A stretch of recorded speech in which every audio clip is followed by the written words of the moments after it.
I hope to join you over the next 8 weeks, including tonight, as we explore what it means to take refuge in the soul. This class is called Soul-Centered Solutions, because I think as human beings, we've probably had enough ego-centered solutions.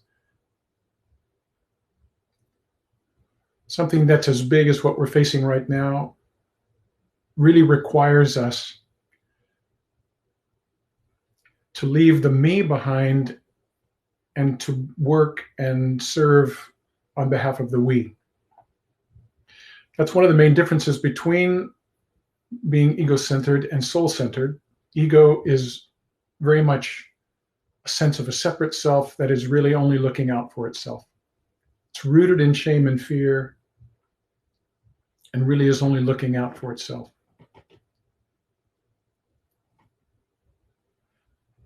Soul, on the other hand, has a deep and pervasive sense of connection to all things. And so its energies are spent on behalf of the whole, not just on behalf of a single person. Ego works largely from fear, motivated by fear, greed, trying to compensate for a sense of inadequacy, trying to be somebody, trying to amass a sense of being special and status and wealth, and and soul is interested in the highest good of all beings. Soul sees those other things as rather like children's toys. And it's time for us to leave the toys behind,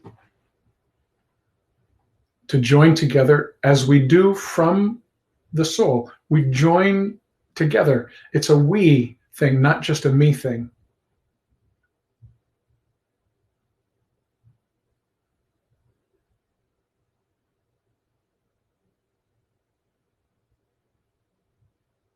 So when we operate from anxiety, there's a limit to what we can do, a limit to what we can. Anxiety, as we talked about last Saturday morning, anxiety constricts and contracts consciousness down around the lower chakras, especially the root chakra. And we're concerned then only about safety and survival. The soul operates from the whole being, wants to operate through the whole being. So then we have access to wisdom and understanding and discernment and creativity, and can see outside the box and beyond limitations.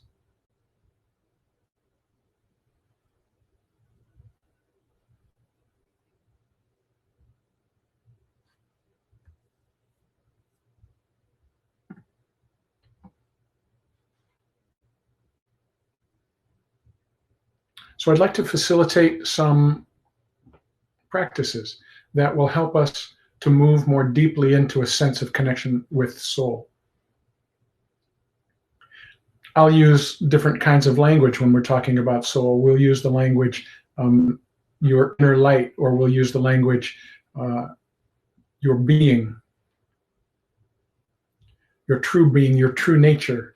These are all synonymous with soul. Soul is the presence of the one supreme consciousness that gives rise to all things and is the goal back to which all things move. Soul is the presence of that one consciousness to be found in our hearts, to be found in the heart of every being. It's difficult sometimes to imagine this because we spend so much of our time and energy focused outside of ourselves. Our conditioning predisposes us to thinking that everything we need is out there. And we use our physical senses to sense into a physical world, trying to get our needs met. But so much of what we need can only be found within.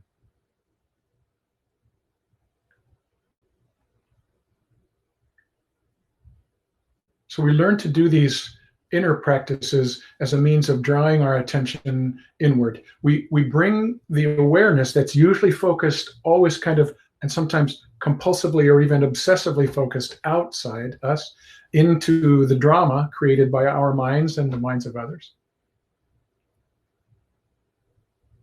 We learn to turn that awareness inward. It's like shining a spotlight or a flashlight from the outer world to the inner world. Now, as I've said many times before, the difficulty with that is when we begin to bring our awareness within, we encounter some of the unresolved issues of our life, some of the wounds and our karmic patterns, and what in Sanskrit are called samskaras, the ways in which historical events leave profound effects that are ongoing in our life today.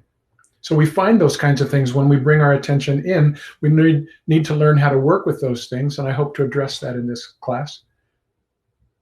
But behind that is the inner light.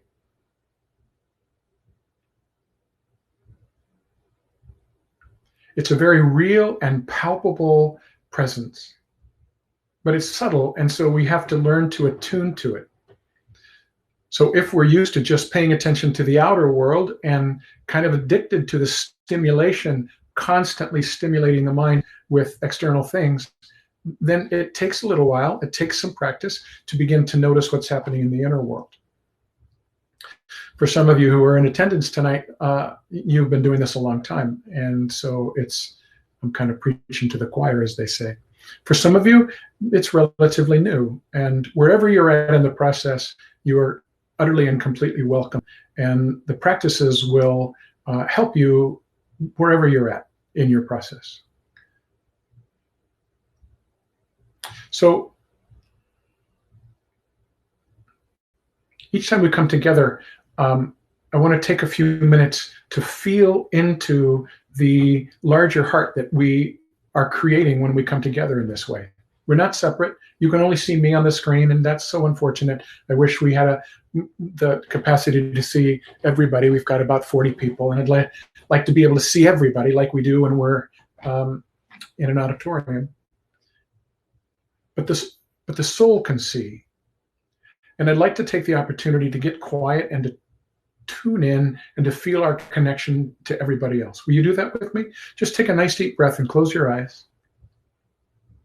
And then let the heart center open completely and feel out with your intuitive feelings, not your physical senses, but your intuitive senses.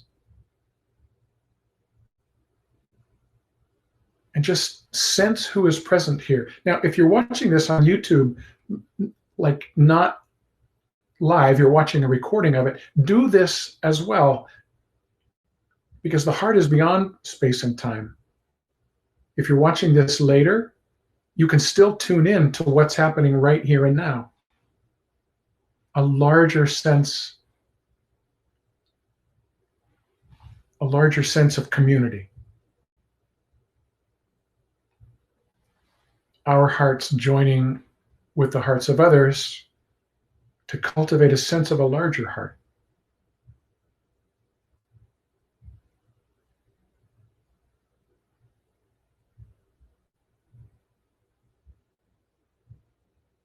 It's just such a beautiful practice to get beyond what the senses, the physical senses, are telling us, and to perceive a reality from the intuition of and the perspective of the heart.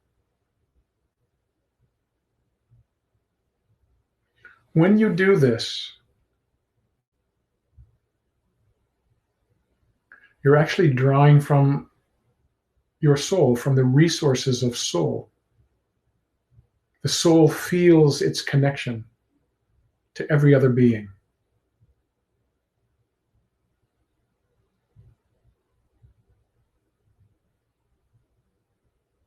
You won't be able to do this with your intellectual, analytical, conceptual mind. You can't do this with your conditioning. So you have to drop that to the side.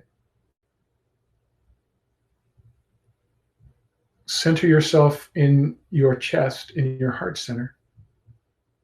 and then send your feelings out.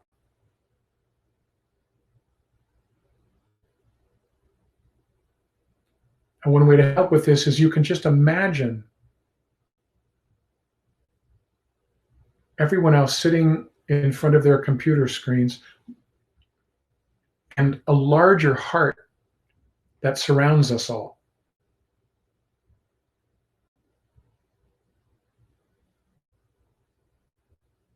We are together. In spite of the fact that bodies are separate, we, who we are together.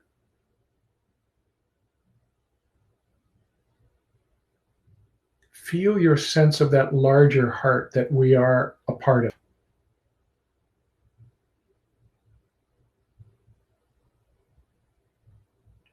Many bodies, a single heart. Many bodies, many unique expressions of consciousness, all held in a single awareness.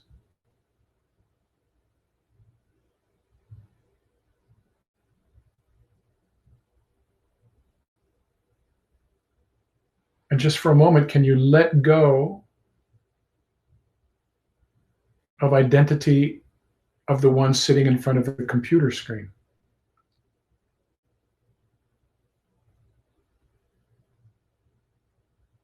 And just let yourself feel yourself to be the larger being that includes everyone who's present here.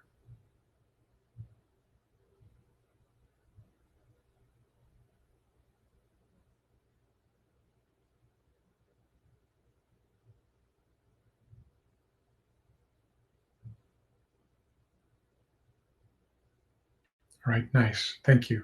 Take a nice deep breath, open your eyes.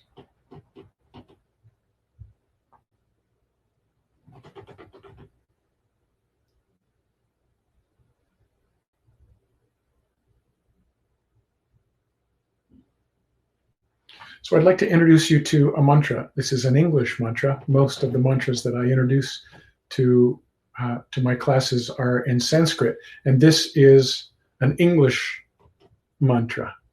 Let me see if I can bring it up.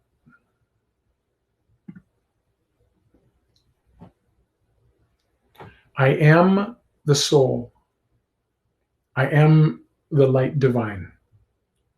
I am love. I am will. I am fixed design. I am the soul. I am the light divine. I am love. I am will. I am fixed design. Now that last line simply means I am here for a purpose. There's a reason. There is a reason that soul incarnated into this personality at this particular time in Earth's history. It's not a mistake that we're here, right now, with everything that's happening, as challenging as it may be. We're here, we're like right on schedule. And that's what that last line means. I am fixed design. It is by design that I am here. It is according to perfect will that I am here, and that I've had all my life experiences, and that my personality is at its present kind of place in its evolution. It couldn't be more perfect. The Buddhists have this wonderful concept, interdependent co-arising.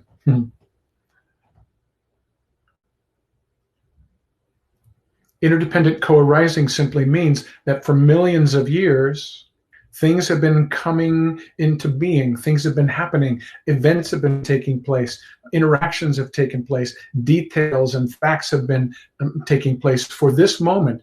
Millions and perhaps billions of factors adding to this moment being exactly as it is.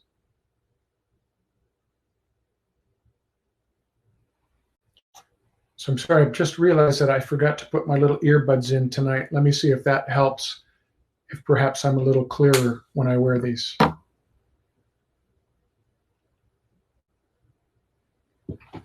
Okay, we'll try it like this. Can you still hear me? Anybody give me a yes? Yes, thank you. All right, so we're going to do this mantra together. I'm going to say it. We're going to close our eyes. I want you to repeat after me, and we'll say it a bit. Now, the idea with this is meant to invoke the reality of an alignment between the personality and the soul. That's what this whole class is about. I believe that's what all the challenges that are taking place in our lives personally and collectively are about. It's inviting the cultivation of an alignment between the personality and the soul. Now, the personality is made up of the physical body, the emotional body, and the lower mental body, which is to say our conditioned mind, our thinking, chattering mind, our intellectual mind. There are higher aspects of mind, but the lower mental body includes those things. So the personality is made up of the physical body, the emotional body, and the lower mental body. And of course, as you can see, probably, this personality is what we have come to be completely identified with. So there is an invitation to shift human consciousness to a higher level of evolution, and that one of the ways to talk about that evolution is to call it to be soul aligned, to be soul centered rather than ego centered. So that rather than one's identity being around the personality and everything coming out of the priority and preferences and agenda that are usually driven by anxiety from the personality, there's a shift in identity to being soul centered and one living from the center that is the inner center that is soul.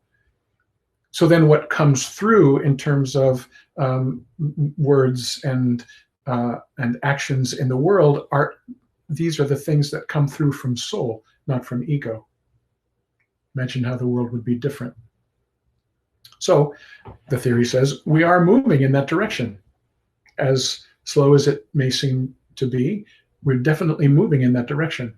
And so here we are, close to 50 of us, interested in what does it mean? What is the soul? And what does it mean to live from the soul? And how would that make my life look different? And how would it change how I experience my life in the world? How would it influence my relationships? How would it change how I show up in the world and how I serve the world?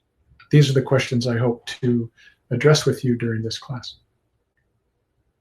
So this is a soul invocation mantra. And what that means is it doesn't bring the soul online. The soul is completely and utterly online. Your very breath, your life energy, your consciousness, your awareness is soul. So what the soul invocation mantra does is it makes the personality aware of who and what the soul is and invites an alignment between personality and soul. So the mantra, as all mantras are, is really for the sake of our conditioning, our mind, our emotional body, our physical body. It's really designed to help the personality. Okay, so I'm going to say it out loud, and then please you repeat it. Just now, if you don't want to say it out loud, that's totally fine. If you're not in an environment where you're comfortable doing that, that's fine. Just repeat after me. I'll say it, and then you repeat it. We'll do this several times, all right? So close your eyes. Nice deep breath. I am the soul. I am the light divine. I am love. I am will. I am fixed design. I am the soul. And feel the subtle energetic response. I am the light divine. I am love. I am will. I am fixed design.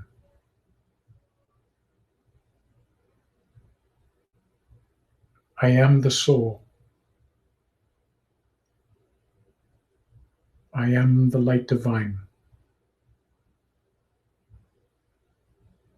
I am love.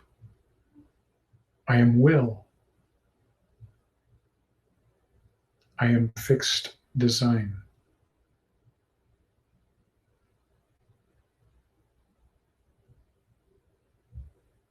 I am the soul.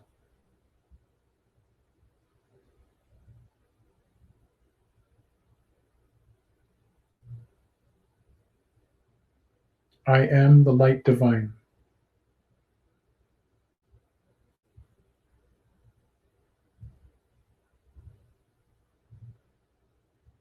I am love.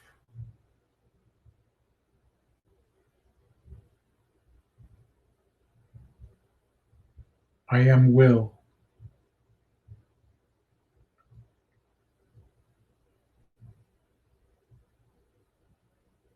I am fixed design.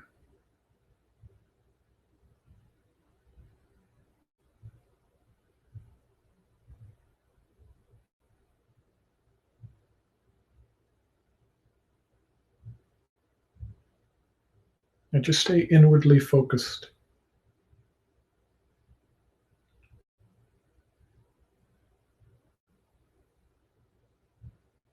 Pay attention to the stillness, to the silence.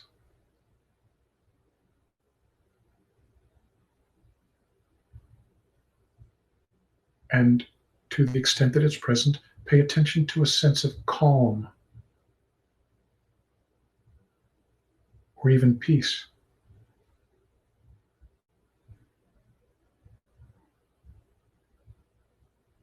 These are soul qualities.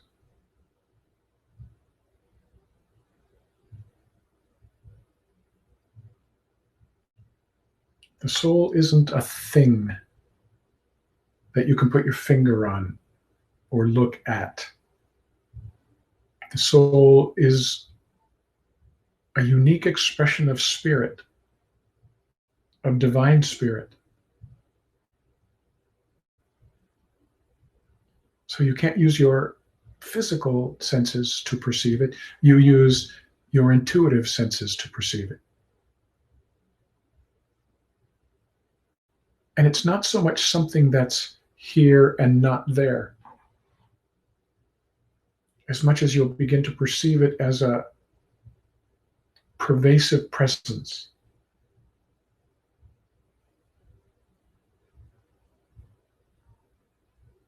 That at first seems to the personality that it's something very other than me. And as the alignment takes place, it the soul reveals itself as our true nature, our essence, our being.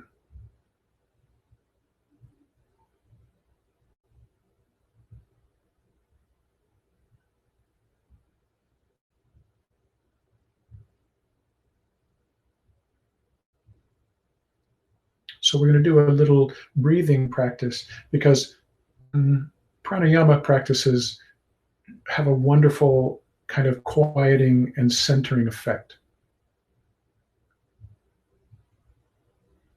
which is, of course, very beneficial because so many of us have minds that are quite anxious at this particular time, and anxious minds tend to run around and wring their hands and act compulsively and feel very antsy.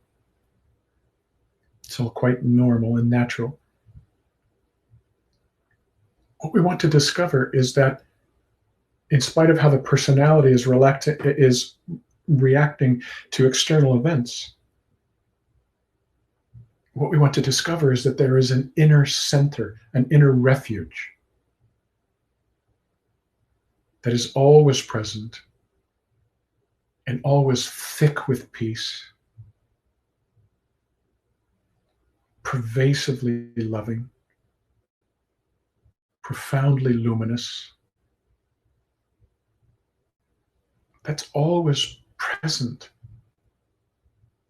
and is never affected by external events and is never affected by what happens to the personality. So that the personality can learn to take refuge in this inner center or soul. What an incredible thing to learn in times such as this.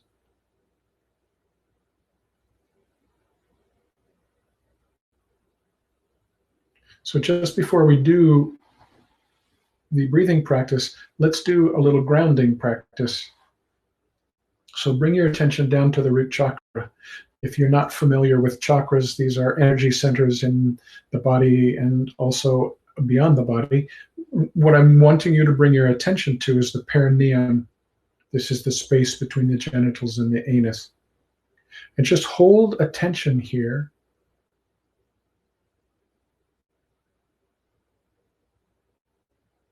See if you begin to feel a subtle vibration or aliveness.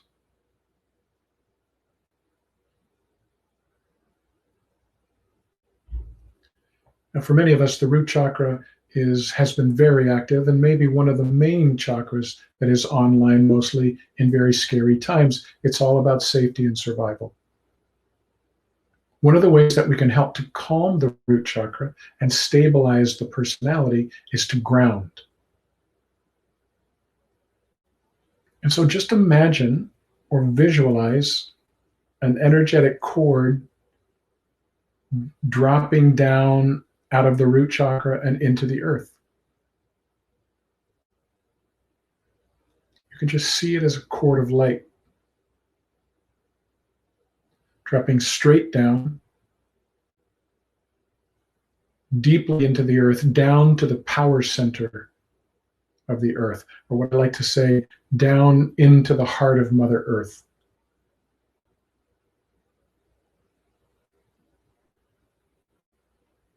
This isn't a physical energy, so there's no limitation here. You just simply visualize this energetic cord of light dropping down out of the root chakra, down into the core of the earth, of the planet. See if you can feel how it anchors you to the earth.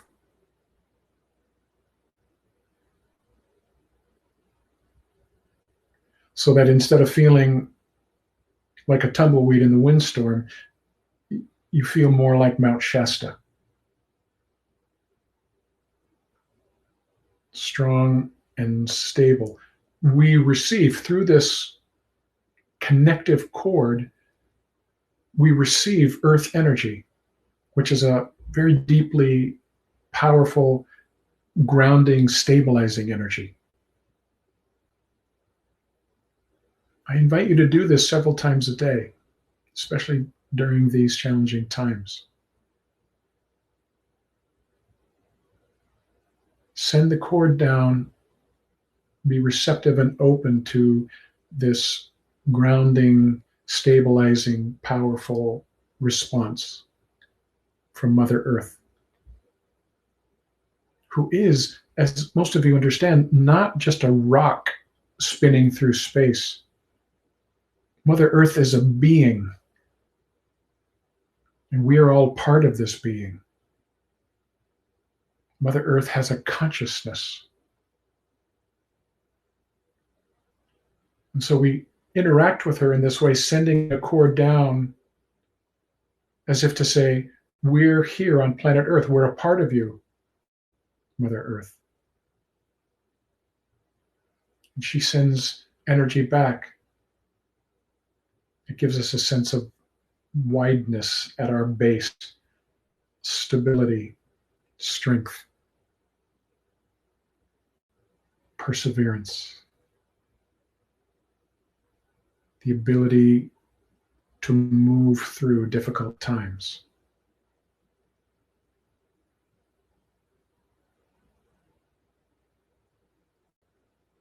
All right, now then be aware of your breath.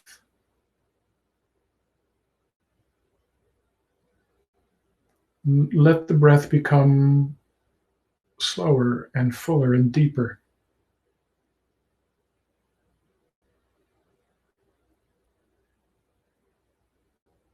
This breathing practice is often simply called the 4-count breath. I prefer to call it the Shanti breath, and you'll see why in a moment.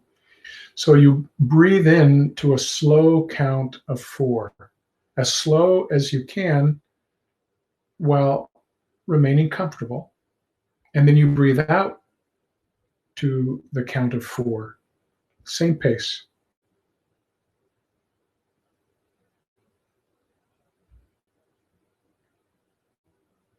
Now, as you breathe in, 1, 2 is in the belly, allowing the belly to relax and expand. 3, 4 is in the chest, allowing the chest to expand and lift so that you feel the breath coming all the way up into the shoulders, all the way up into the clavicles. Then as you breathe out, 1, 2 is the chest relaxing. 3, 4 is the belly emptying and the navel moving back toward the spine. And then begin again. 1, 2, breathing in the belly. 3, 4, in the chest, and so on. Go your own pace.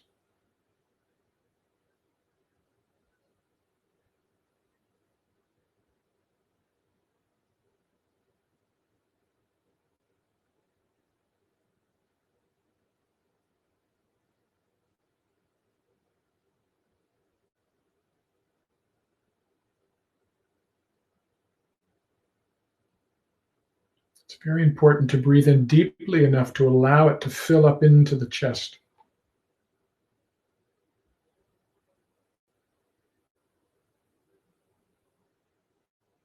This breath pattern is quieting,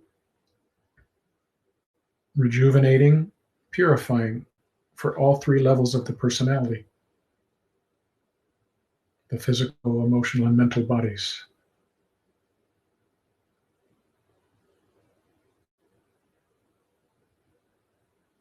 And give this breathing pattern your full attention.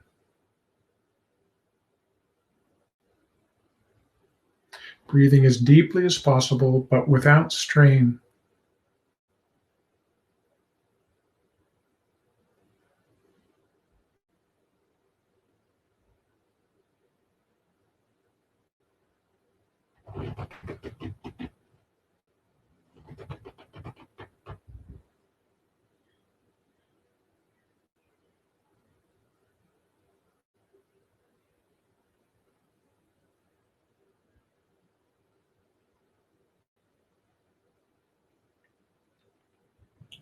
Now just add this. As you come to the top of your inhalation, just pause ever so briefly before you give way into your exhalation. Then there's the same kind of very brief pause at the bottom of the exhalation before you bring in your next inhalation. Make this as smooth and seamless and refined as you can.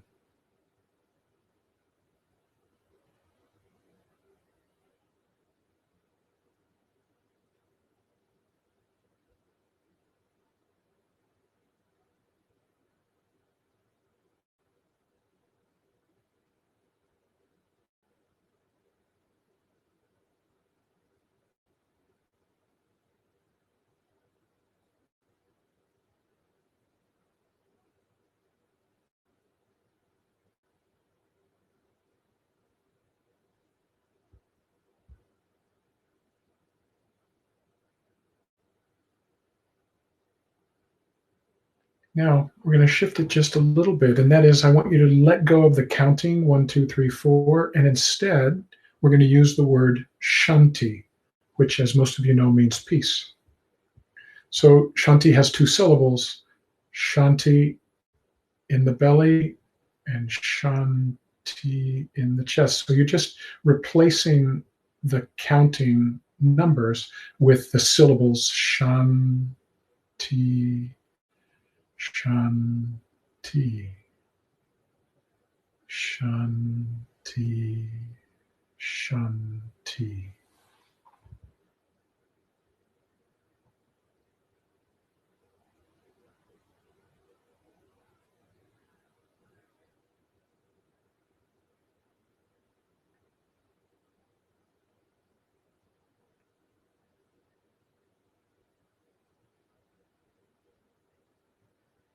And let the mantra begin to enhance your sense of peace as you do this practice.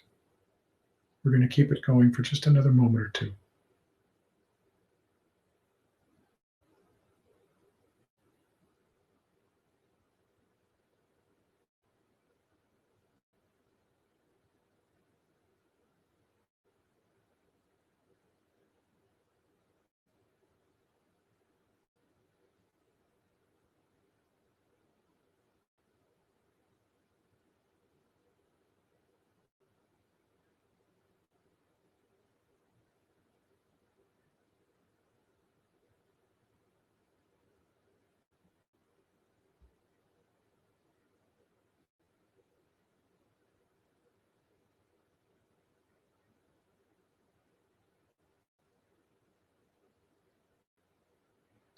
As in any other meditative practice, the mind has a tendency to wander. And just notice that and keep coaxing the mind back to this practice.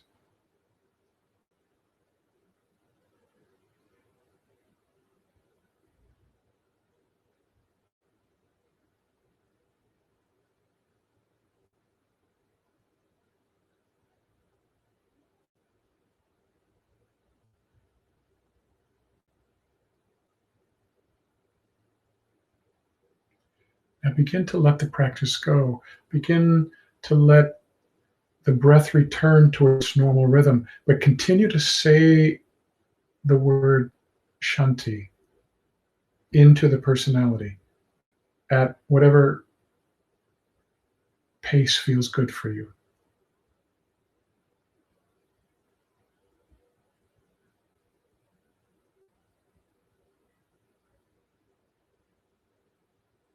Imagine that the word Shanti is being spoken from your soul into the personality.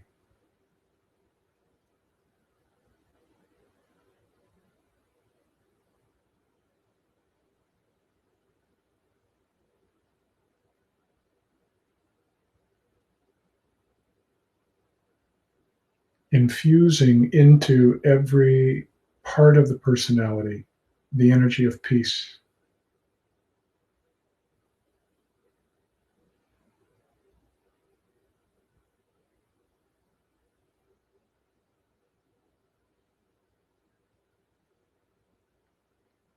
Touching everything in the emotional body and in the mental body that has been perpetually anxious and a little harried and unsettled and ungrounded, touching everything with the energy of peace and tranquility.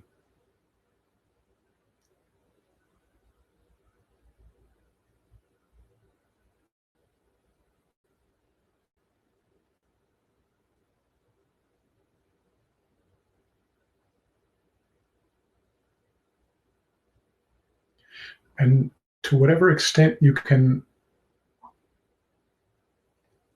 to whatever extent you're having the experience of peace, know that this is the experience of soul.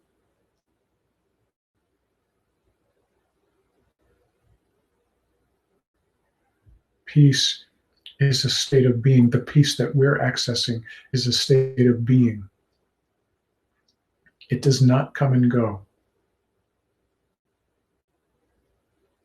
We just have to move deeply enough into ourself to experience it.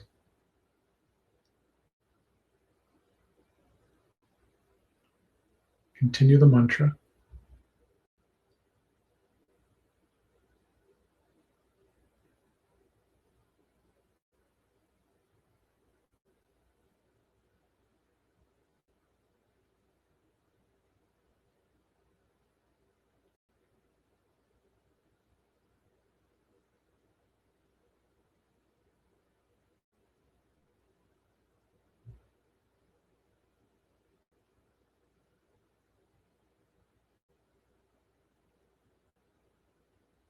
See if you can begin to feel this energy of peace as a presence.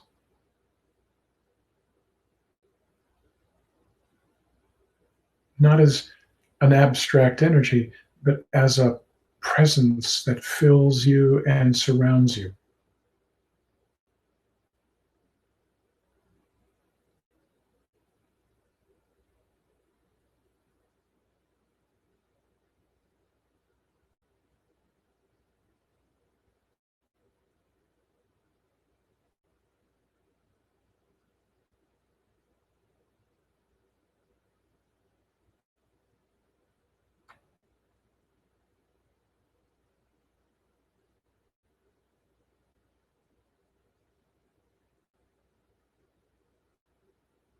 Continue the mantra at just a nice, very slow, measured pace. Say it and then sit in silence. And then say it again and sit in silence and feel the energy of peace as a presence.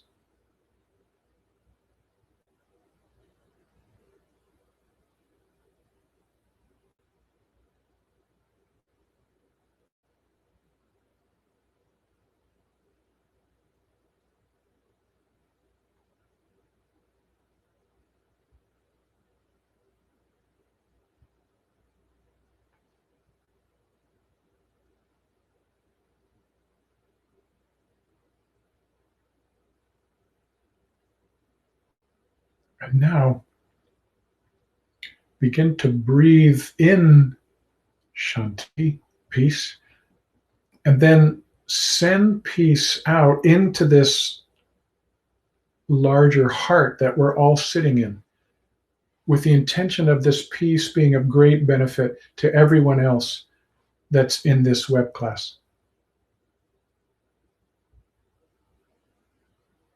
We breathe peace in from the soul and we breathe it out to fill this heart that we're sitting in, to fill it completely full with the wish that it would be of great benefit to all others that are in this class and sharing this experience with you.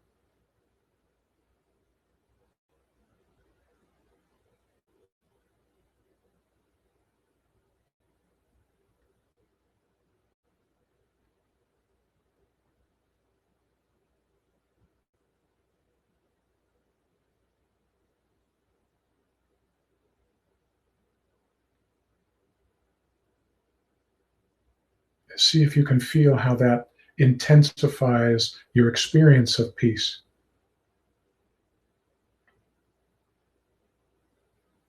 Because not only are you experiencing it just as an individual, but you're experiencing it now in this collective way. You're not just generating it for yourself, but you're generating it for others. And as others are generating it for you as well, it enhances our experience of peace. We're doing this together. It's a we thing.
And now let's share this.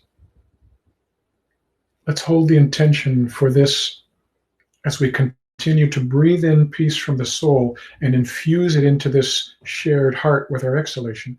We breathe in Shanti from the soul and we breathe it out into this shared heart. Now, let's have the intention of allowing this peace to overflow to everyone in our lives that we care about and are concerned about, everyone that we're connected to.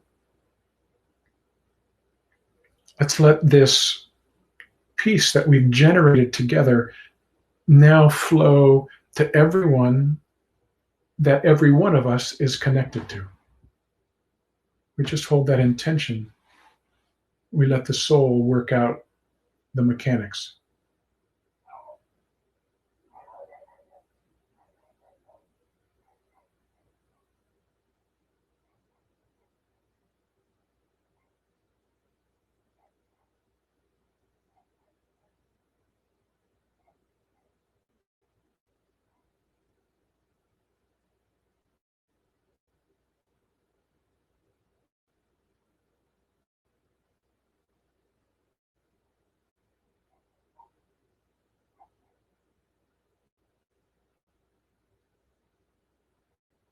This takes some concentration. Continuing to use the mantra as we breathe the energy in from soul. Continue to infuse it into this shared heart. And we just have this intention. All you have to do is just think about people in your life. And let the soul bring to your mind anyone that the soul chooses to bring to your mind. And anyone that it brings to your mind, then we just understand that this energy of peace is flowing to them. It takes no effort. There's no special efforting that we have to do. Just noticing who comes to mind and wishing this peace to be of great benefit in their life.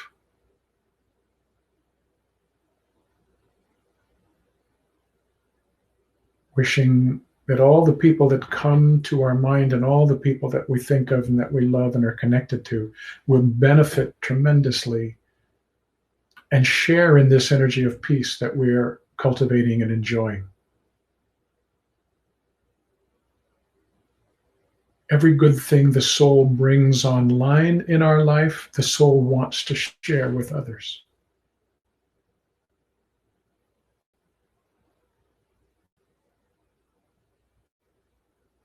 Soul wants to use the personality as an instrument of these needed qualities. Tonight we're working with peace.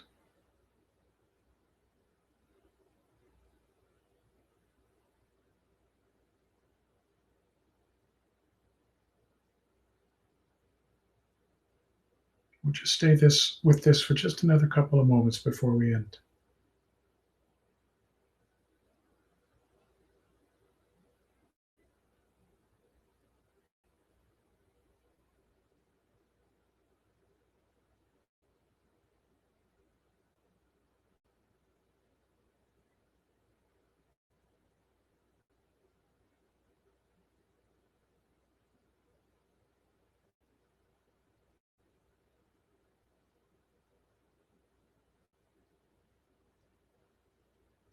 Now, let the practice go,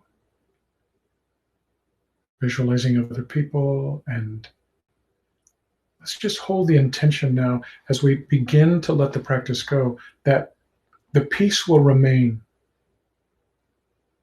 that the peace will remain both in and around our personality, and the peace will remain in this great heart that we have cultivated, that we're sharing, and also the peace will remain with those that have received it, that we're connected to.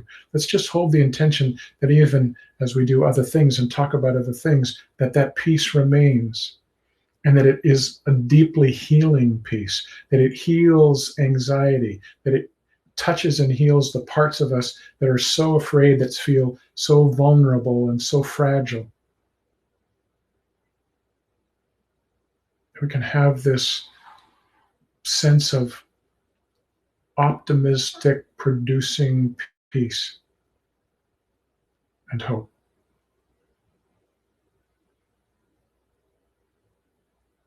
Take a nice deep breath. Notice how the body is being supported by your chair or your couch. Again, feel this cord, this grounding cord dropping down out of the root chakra into the earth. And when you're ready, open your eyes. Let the body move a bit.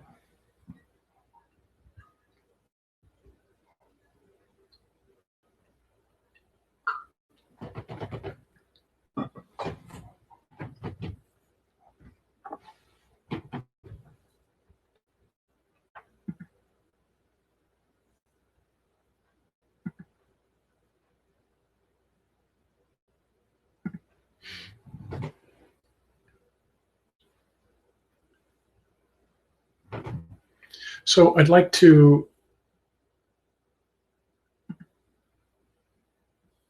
invite you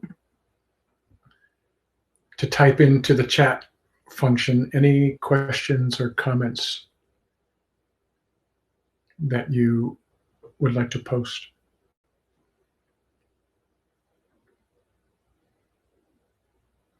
My intention for the class in terms of how it works is we'll do something that, like we've done each week, we'll have a little introductory blurb or monologue, and then we'll move into a practice. And then I'd like to entertain questions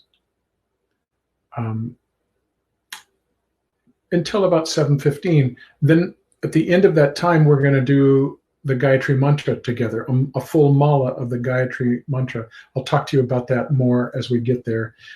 That may not be something that all of you will choose to stay on and do, but we'll talk about the Gayatri Mantra, such a profoundly important mantra, especially during these times.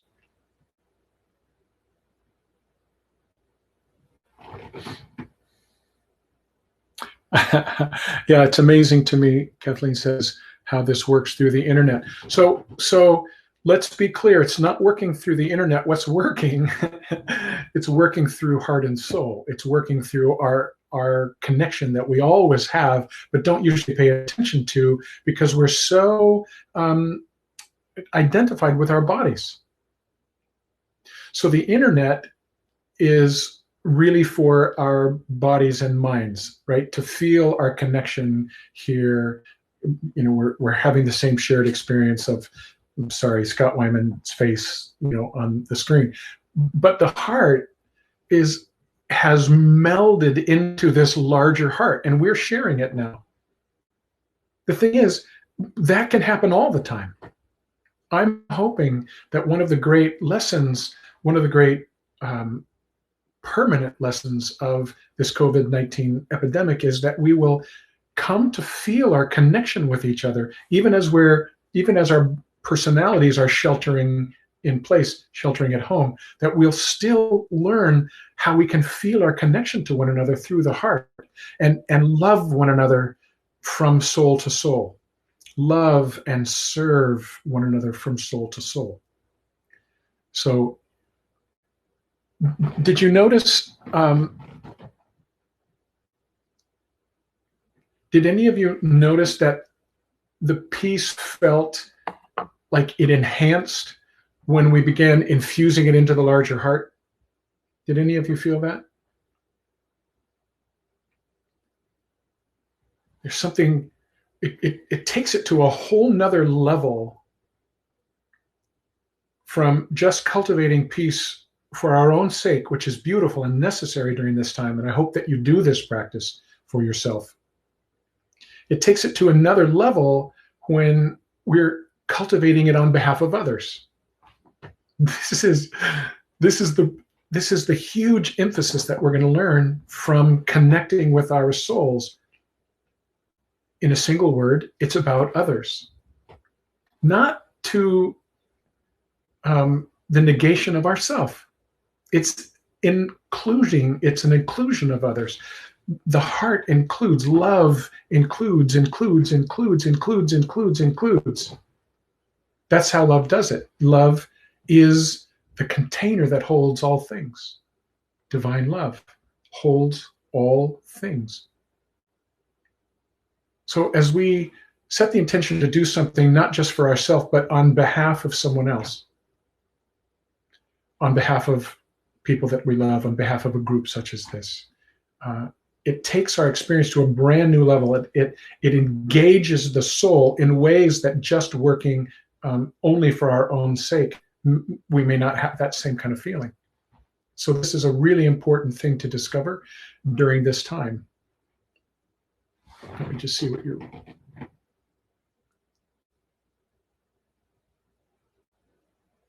I changed some of the dynamic parts of the meditation for myself to pictures and awareness. Mm-hmm.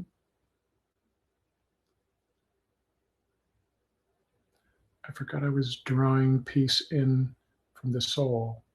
I was drawing peace in from the group. Mm-hmm. And back to the group. Beautiful. That was for me personally powerful and bringing me a little bit further in connecting and sharing love with others, feeling it. Yeah, absolutely. That's I appreciate you sharing that. So your experience was, oh, I forgot to bring it in from the soul, and I was breathing it in and out from this shared heart. And actually, that's the same thing. The soul is our shared life. It is our shared consciousness, our shared awareness, our shared love. That's what the soul is.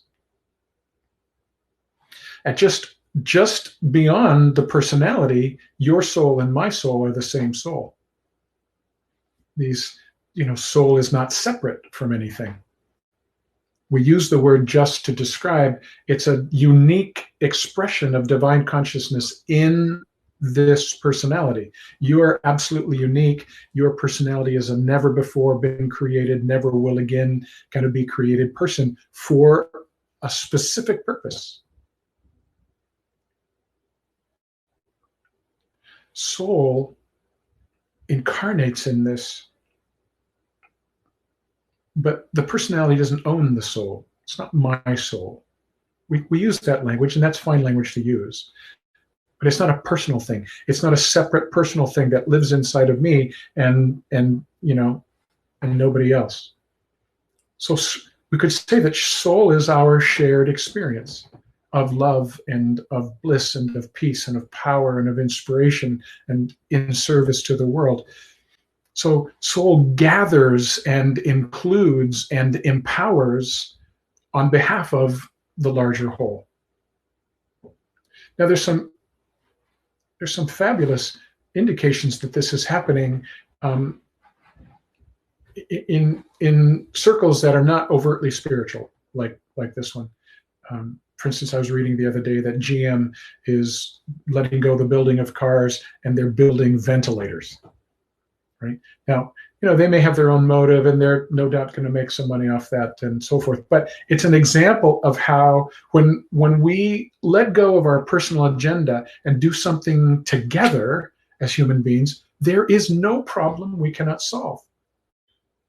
Isn't that a super important lesson, I think, for this? People are banding together irrespective of belief system, religion, irrespective of nationality, irrespective of skin color, irrespective of gender. People are coming together because they discover that when we come together, we can do stuff we couldn't do alone.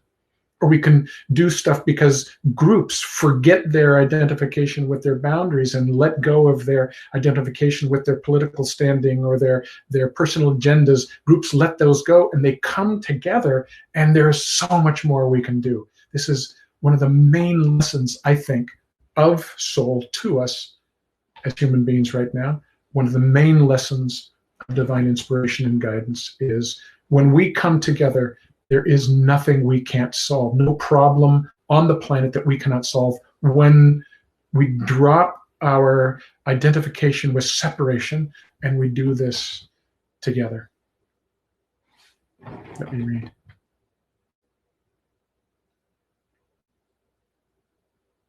Yeah, I'm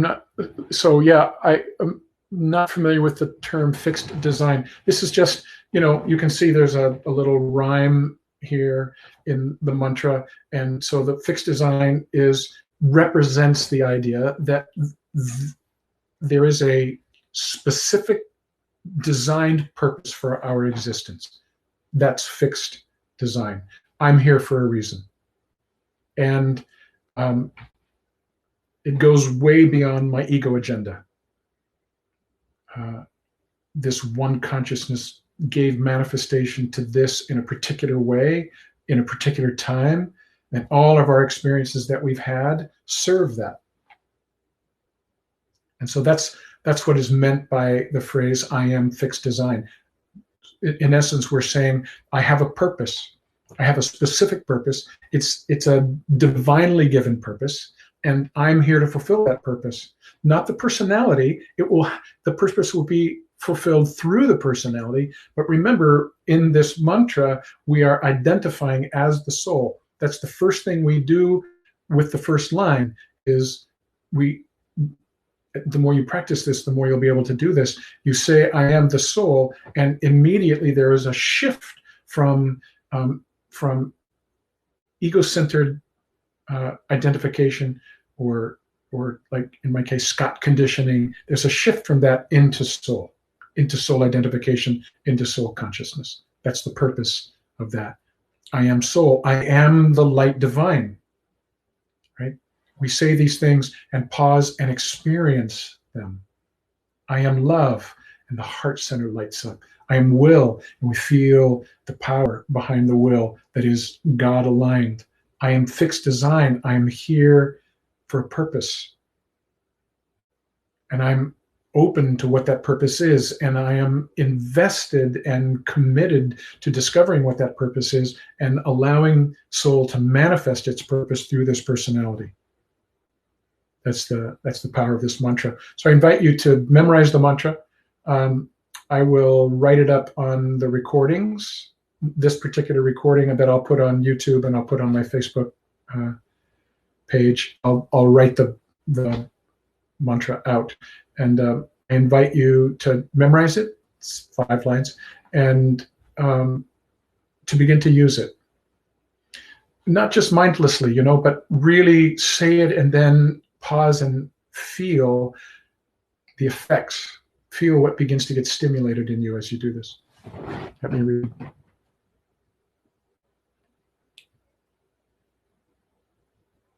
Yes. Yes. Yes. We feel our connection to Mother Earth when we do these things because she's our mother. These bodies come from her. We couldn't be human beings if it were not for what we have been given from Mother Earth. And so we are in the service of a shift in human consciousness, because that's what's necessary to support the needs of the planet.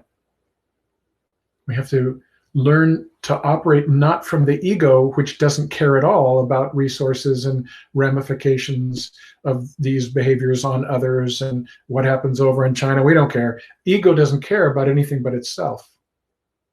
So ego doesn't serve, as it's very easy to see, ego doesn't serve Mother Earth. When we get into our hearts and the soul comes through and we feel our connection down into the heart of Mother Earth, we realize we're here for a purpose, and part of that purpose is to save the planet. Let me read.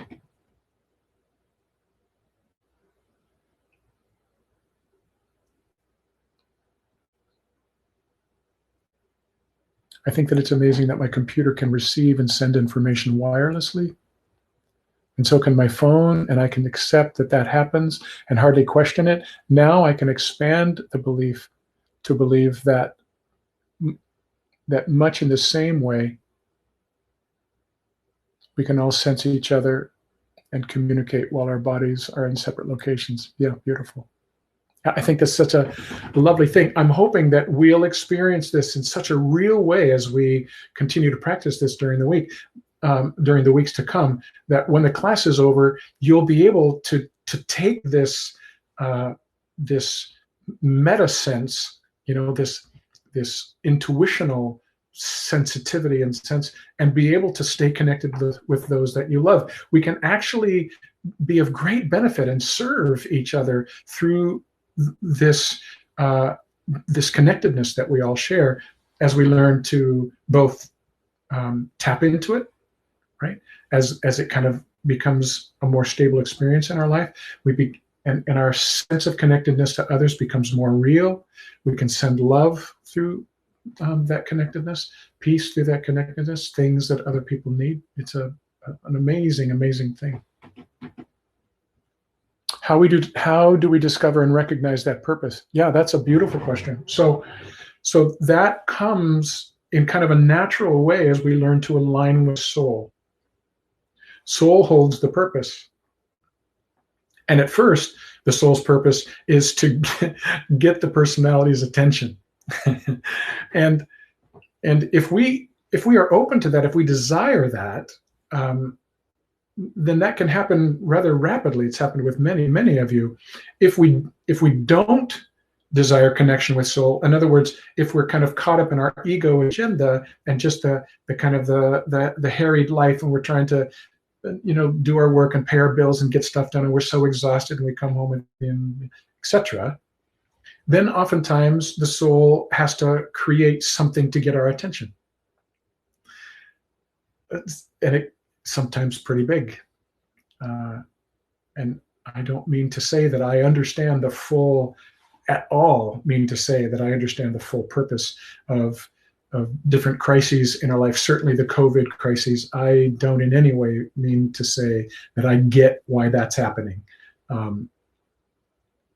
But I can say that, in many of our lives, and I've spoken to a number of you, and we have groups and sessions and so forth, I can say that for a number of our lives, crises such as this slow us down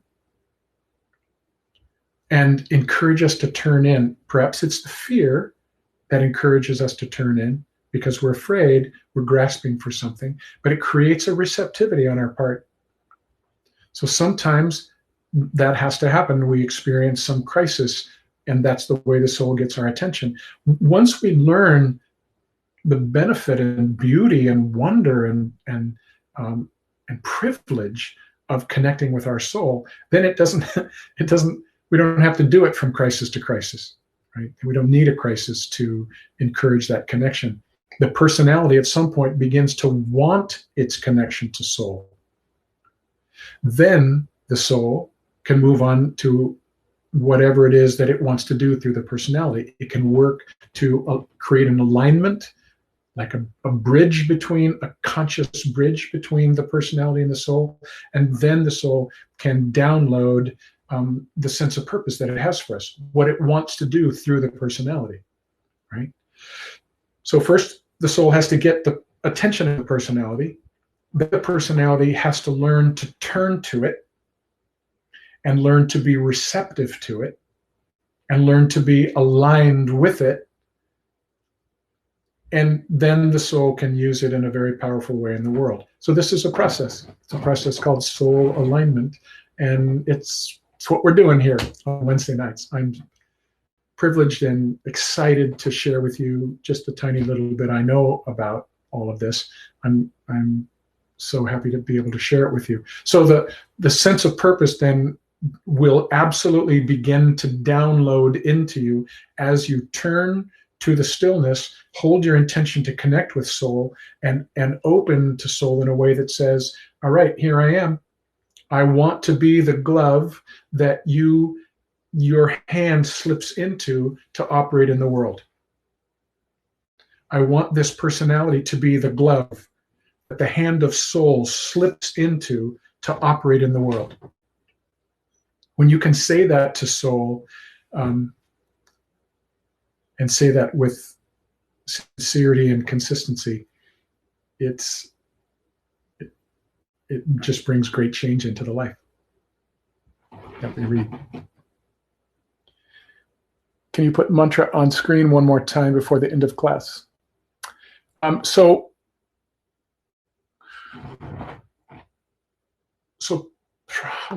probably not that one. And the reason is that we're going to move now into the Gayatri mantra, and that's the mantra that's going to be up.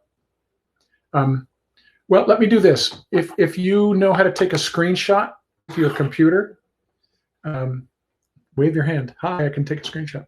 I can't see you. Sorry. Let me put the soul mantra up for a moment, and you take a screenshot of this, and then you'll have this. I don't know how to take the emails of everybody who's here and put them into a group and send communication to you. I don't know how to do that yet. I'm too new to this platform. Otherwise, I would email this picture to all of you. But it'll be up on my Facebook page, and so you'll be able to get it there. And of course, I'll have it here from week to week as we refer to it. Okay, so you got the screenshot. I'm going to go back to, oops, hang on here. I'm going to go back to our next mantra. So this is the Gayatri mantra. Now here's the deal. At 7:15, it's going to take us about between 15 and 20 minutes to say a mala of the Gayatri mantra. And I know that some of you won't be interested in staying on that whole time, and that's totally fine. The reason I'm putting the recitation of the Gayatri mantra at the end of the class is so that if you're not interested in staying in the recitation, then you can just log out.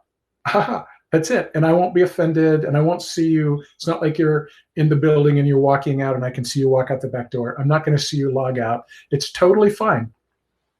But before you do that, let me explain to you why we're doing the Gayatri mantra.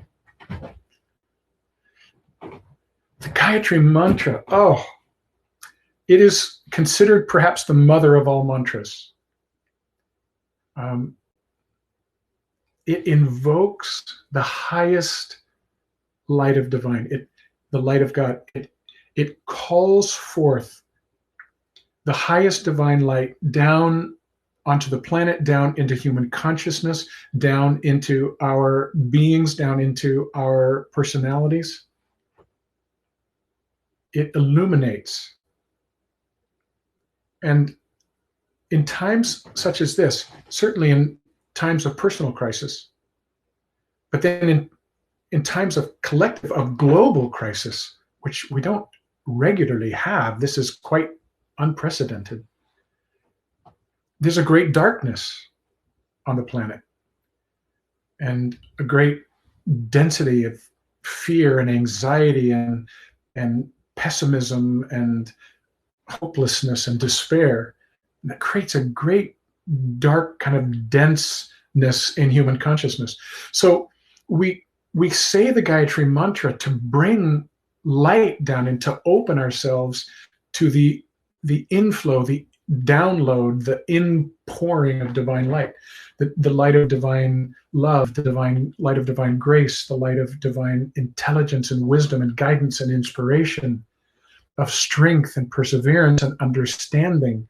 These incredible qualities that we need right now are made available through divine grace in instruments such as this, the Gayatri mantra. So there are many, many, many people, thousands of people saying the Gayatri mantra every day now. If you're a follower of Deva Premal on Facebook, she and Miten have been doing the Gayatri mantra. I think it's for an hour. I haven't watched the whole thing, but they're doing it live. And there's thousands of people watching them and singing, chanting with them. And the idea here is we want to get as many people as possible on the planet chanting the Gayatri mantra. It lifts it lifts and expands human consciousness and invokes and invites the descent of divine light. And it's super powerful. I have just found this mantra to be just an amazing, healing, illuminating, enlightening mantra in my life. It's just one of my absolute favorite. So we're going to say it together 108 times. I have my mala, and maybe some of you have your malas. And we're going to do it together 108 times, and we're not going to rush. So it's going to take us between 16 and 18 minutes. And in the middle of it, we'll pause from saying it out loud to saying it silently, because when we say it silently, it's just really easy to feel the light flooding into the being. Okay. So we're going to do this at the end of every class. And I invite those of you that just feel like, I don't have the time for this, I don't really have the interest, then you're just very, very welcome to log out. Or if you get halfway through and you think, okay, I'm done for tonight, then just be very happy to log out. But otherwise, stay with me and we'll do this together.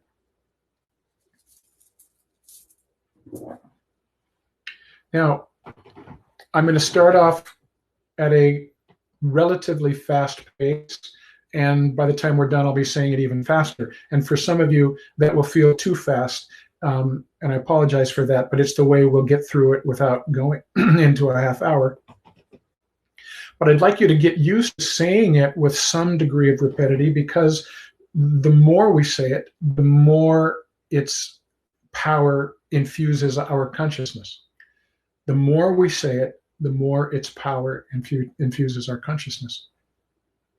So we want to learn to say it quickly, but with great concentration, so that we're not muddling the words. And then on another time, if you want to experience just saying it super slowly and feeling the light drench into your being, that's totally fine. But this is the way we'll do it here in class.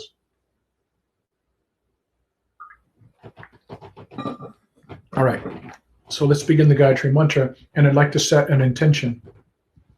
Take a nice deep breath. Come into your heart center.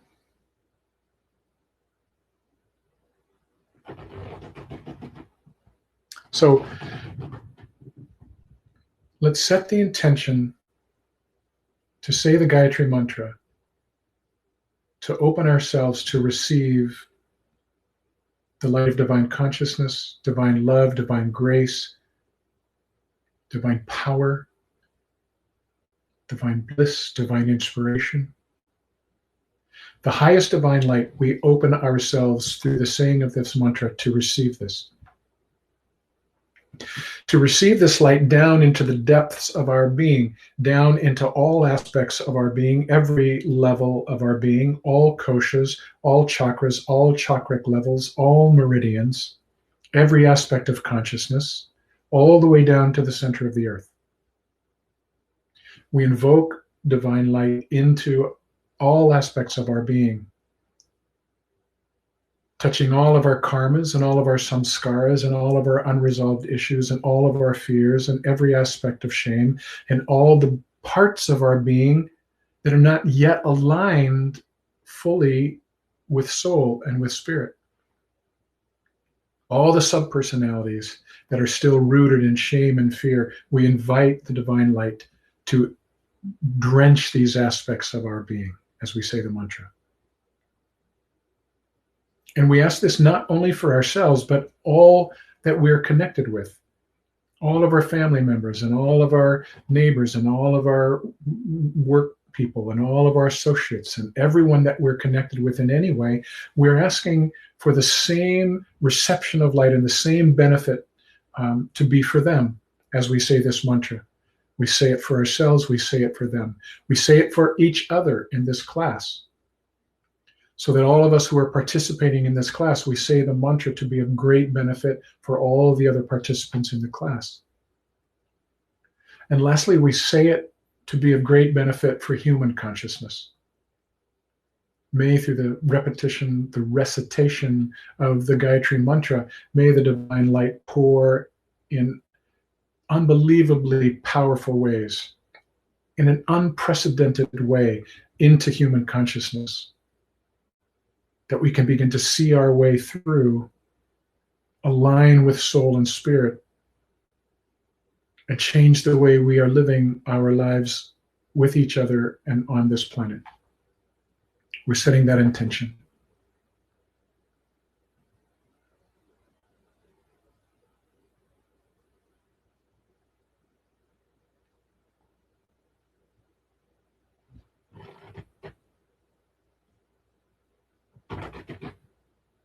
All right. Okay, so I just made a shift where I've turned my camera off, but I just want to make sure that you can hear me. Can someone just say yes to this question? Can you still hear me? Yes. Okay. Thank you so much.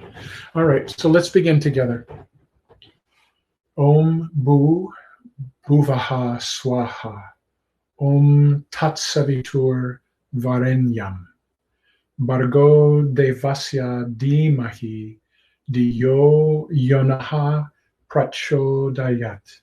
Om Bu Bhuvaha Swaha. Om Tat Savitur Varenyam. Bargo Devasya Dhimahi Diyo Yonaha Prachodayat. Om Bu Bhuvaha Swaha. Om Tat Savitur Varenyam. Bargo Devasya Dhimahi Diyo Yonaha Prachodayat. Om Bu Bhuvaha Swaha. Om Tat Savitur Varenyam. Bargo Devasya Dhimahi Diyo Yonaha Prachodayat. Om Bu Bhuvaha Swaha. Om Tat Savitur Varenyam. Bargo Devasya Dhimahi Diyo Yonaha Prachodayat. Om Bu Bhuvaha Swaha. Om Tat Savitur Varenyam. Bargo Devasya Dhimahi Diyo Yonaha Prachodayat. Om Bu Bhuvaha Swaha. Om Tat Savitur Varenyam. Bargo Devasya Dhimahi Diyo Yonaha Prachodayat. Om Bu Bhuvaha Swaha. Om Tat Savitur Varenyam. Bargo Devasya Dhimahi Diyo Yonaha Prachodayat. Om Bu Bhuvaha Swaha. Om Tat Savitur Varenyam. Bargo Devasya Dhimahi Diyo Yonaha Prachodayat. Om Bu Bhuvaha Swaha. Om Tat Savitur Varenyam. Bargo Devasya Dhimahi Diyo Yonaha Prachodayat. Even as you're watching, even as you're saying this, have some part of you opening from above to feel the light coming in. Om Bu Bhuvaha Swaha. Om Tat Savitur Varenyam. Bargo Devasya Dhimahi Diyo Yonaha Prachodayat. Om Bu Bhuvaha Swaha. Om Tat Savitur Varenyam. Bargo Devasya Dhimahi Diyo Yonaha Prachodayat. Om Bu Bhuvaha Swaha. Om Tat Savitur Varenyam. Bargo Devasya Dhimahi Diyo Yonaha Prachodayat. Om Bu Bhuvaha Swaha. Om Tat Savitur Varenyam. Bargo Devasya Dhimahi Diyo Yonaha Prachodayat. Om Bu Bhuvaha Swaha. Om Tat Savitur Varenyam. Bargo Devasya Dhimahi Diyo Yonaha Prachodayat. Om Bu Bhuvaha Swaha. Om Tat Savitur Varenyam. Bargo Devasya Dhimahi Diyo Yonaha Prachodayat. Om Bu Bhuvaha Swaha. Om Tat Savitur Varenyam. Bargo Devasya Dhimahi Diyo Yonaha Prachodayat. Om Bu Bhuvaha Swaha. Om Tat Savitur Varenyam. Bargo Devasya Dhimahi Diyo Yonaha Prachodayat. Om Bu Bhuvaha Swaha. Om Tat Savitur Varenyam. Bargo Devasya Dhimahi Diyo Yonaha Prachodayat. Om Bu Bhuvaha Swaha. Om Tat Savitur Varenyam. Bargo Devasya Dhimahi Diyo Yonaha Prachodayat. Om Bu Bhuvaha Swaha. Om Tat Savitur Varenyam. Bargo Devasya Dhimahi Diyo Yonaha Prachodayat. Om Bu Bhuvaha Swaha. Om Tat Savitur Varenyam. Bargo Devasya Dhimahi Diyo Yonaha Prachodayat. Om Bu Bhuvaha Swaha. Om Tat Savitur Varenyam. Bargo Devasya Dhimahi Diyo Yonaha Prachodayat. Om Bu Bhuvaha Swaha. Om Tat Savitur Varenyam. Bargo Devasya Dhimahi Diyo Yonaha Prachodayat. Om Bu Bhuvaha Swaha. Om Tat Savitur Varenyam. Bargo Devasya Dhimahi Diyo Yonaha Prachodayat. Om Bu Bhuvaha Swaha. Om Tat Savitur Varenyam. Bargo Devasya Dhimahi Diyo Yonaha Prachodayat.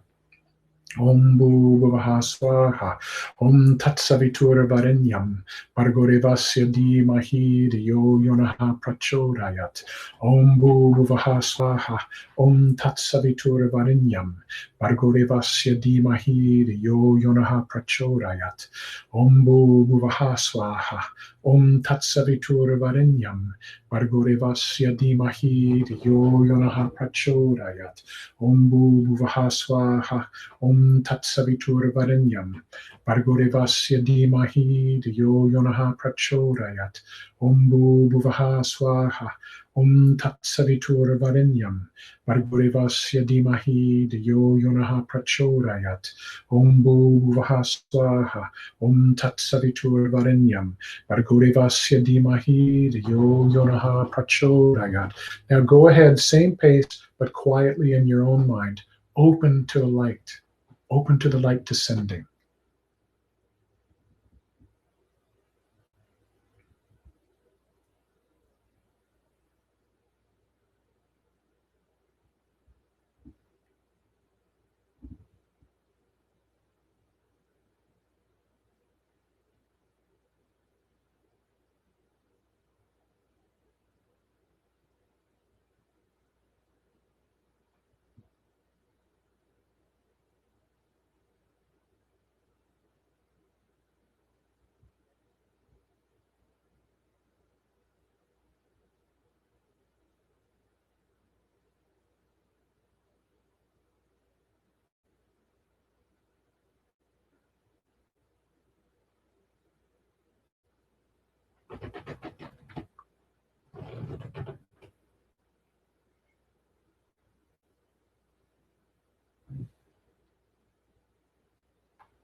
Make sure that you stay in concentration.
All right, we're halfway through. Let's start saying it out loud again.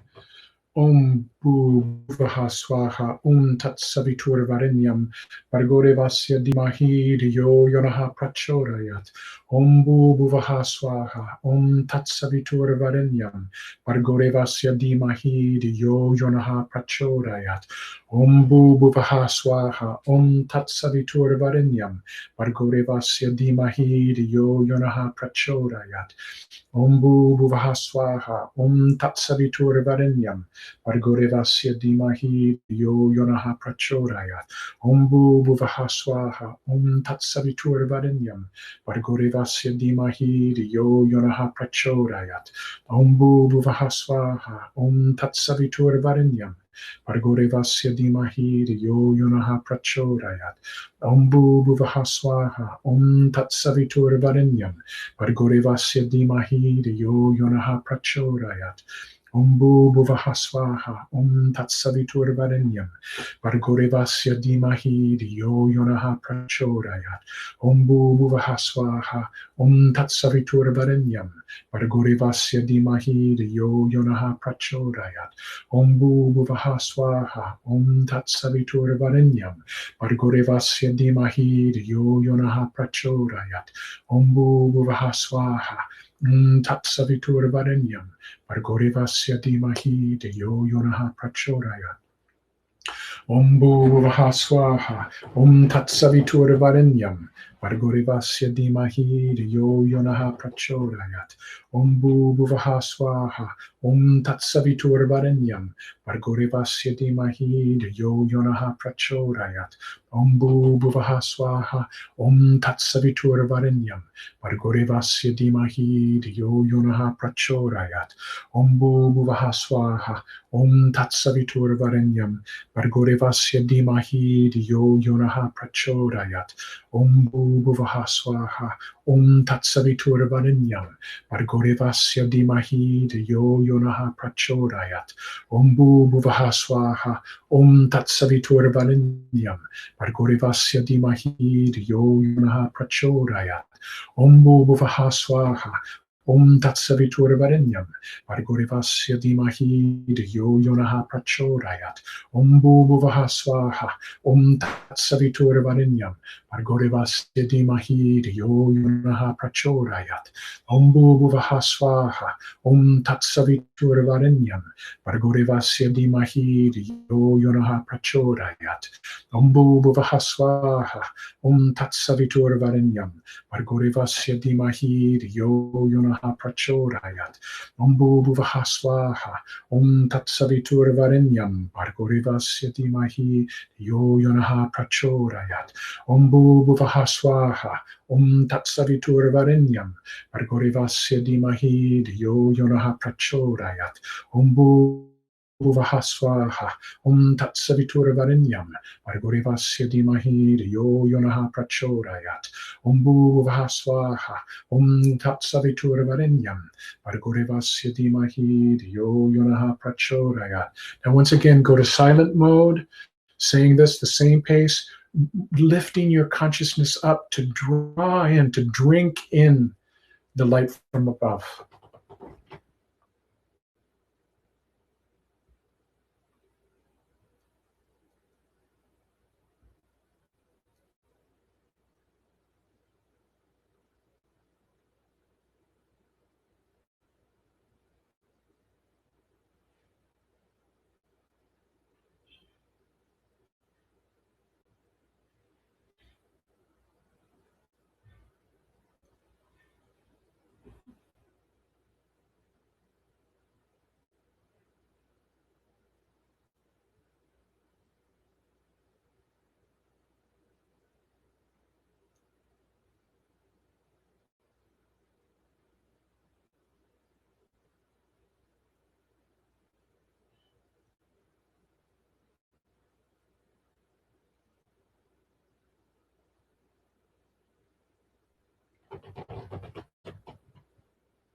And now let's go again to out loud mode. We have about 10 left.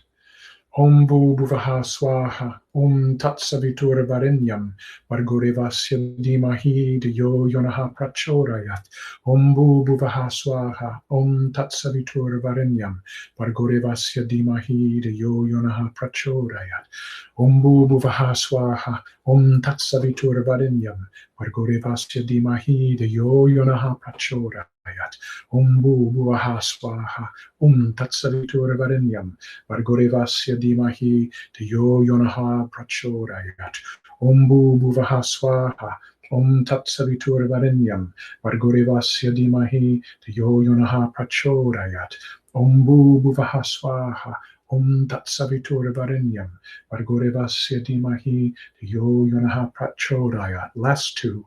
Om Bhu Bhuvaha Swaha Om Tat Savitur Varenyam Vargorevasya Dhimahi Dhiyo Yonaha Prachodayat Om Bhu Bhuvaha Swaha Om Tat Savitur Varenyam Vargorevasya Dhimahi Dhiyo Yonaha Prachodayat. And just be very still.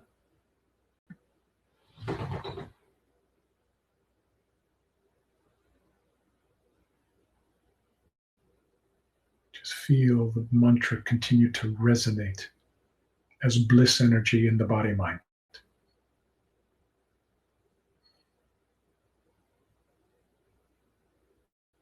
How it lifts the heart, expands consciousness.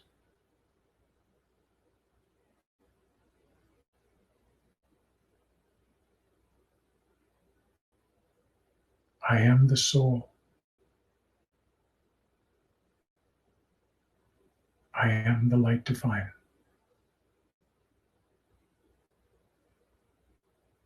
I am love. I am will. I am fixed design.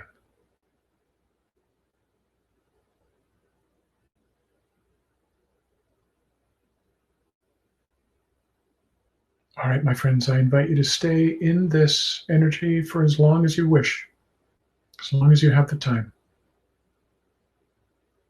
The light doesn't stop pouring in because we stop saying the mantra. The mantra opens the curtains so that the light can flood in, and just hold the intention for that light to continue to flood.